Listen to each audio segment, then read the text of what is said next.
បាទសួស្តីបងប្អូនទាំងអស់គ្នាអញ្ចឹងថ្ងៃនេះផងដែរខ្ញុំនឹងបង្ហាញបងប្អូនតាក់ទងទៅនឹងការបង្កើត account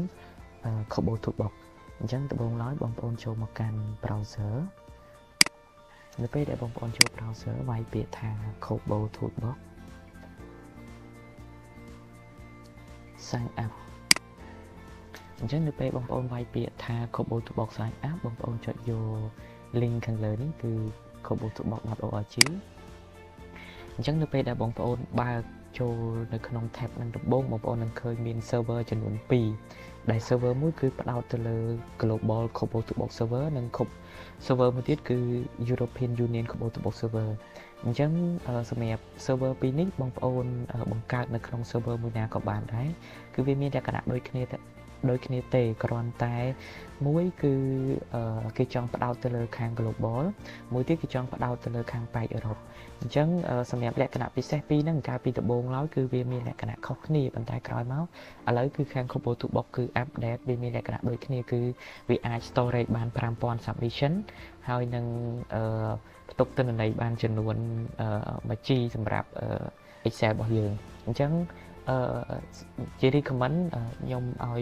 បងប្អូនបង្កើតនៅក្នុង account European Union នេះដែលវាយើងប្រើ server base EU អញ្ចឹងបើសិនជាករណីបងប្អូនបង្កើត account នៅក្នុង EU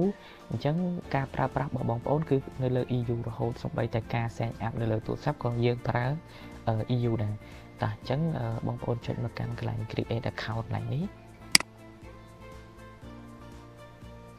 បន្ទាប់មកដំបូងឡើយអ្វីដែលបងប្អូនត្រូវពេញគឺ full name អញ្ចឹង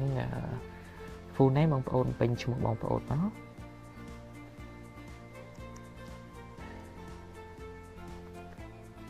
ជាហើយសម្រាប់ username បងប្អូនអាចបំពេញជាអក្សរតូចហើយបំពេញកុំដក clear បំពេញឲ្យជាប់គ្នាអញ្ចឹងឧទាហរណ៍ដូចករណីខ្ញុំដាក់ថា CKA 2024នេះជា username របស់ខ្ញុំគឺត្រូវអក្សរតូចឲ្យខ្លីហើយឲ្យស្រួលចាំព្រោះអីដោយសារ username នេះគឺយើងប្រើសម្រាប់ទៅ login account ចូលនៅពេលដែលយើងប្រើប្រាស់ server Kobo Toolbox ហើយសម្រាប់ email គឺដាក់ email ណាដែលបងប្អូនប្រើប្រាស់បច្ចុប្បន្នដើម្បីទទួលការ confirm notification ពី Kobo Toolbox អញ្ចឹងខ្ញុំប្រើ email របស់ខ្ញុំគឺ Cambodia Kobo Toolbox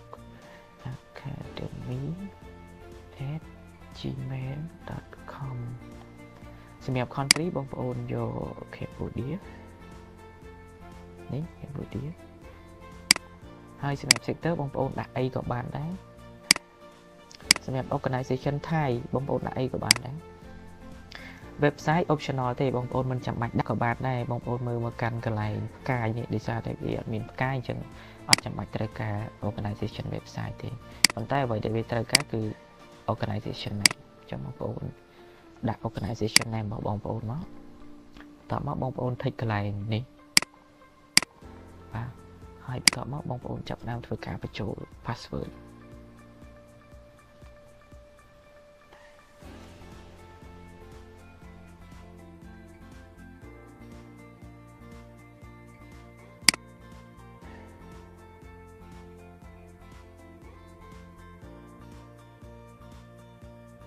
ចឹងបងប្អូនបំពេញឲ្យវា strong password ប៉ុណ្ណេះមកបងប្អូនអាចចុច create account បានតមក save ហើយបន្ទាប់មកបងប្អូនទៅបើក email សម្រាប់ confirm ការបង្កើត account របស់យើង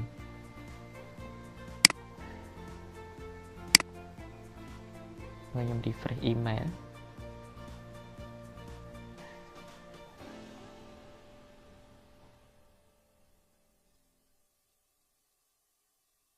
បាទបន្ទាប់មកបងប្អូននឹងឃើញមាន email មួយនេះដែលវាខាង Kobo Toolbox គឺខាងគេផ្ញើ email សម្រាប់ activate អញ្ចឹងយើងចុចយក activate យក Kobo Toolbox account នេះមកបន្ទាប់មកទៀតបងប្អូននឹងឃើញមាន link មួយនៅខាងលើគេដាក់ថា welcome to Kobo Toolbox to activate your account follow this link below អញ្ចឹងបងប្អូនចុចយក link នេះមកអញ្ចឹងបន្ទាប់ពីបងប្អូនចុចយក link នេះហើយបងប្អូនចុចយក confirm គឺរួចជាការស្រេចពេលនោះបងប្អូននឹងចូលមកដល់ server account KoboToBox ហើយបើសិនជាករណីបងប្អូនប្រើប្រាស់មកទូរស័ព្ទបងប្អូន confirm ហើយបងប្អូនចុច login ដោយប្រើប្រាស់ username និង password បងប្អូនមកនឹងបានបើកមកចូលដល់កន្លែងហ្នឹងហើយបាទអរគុណច្រើន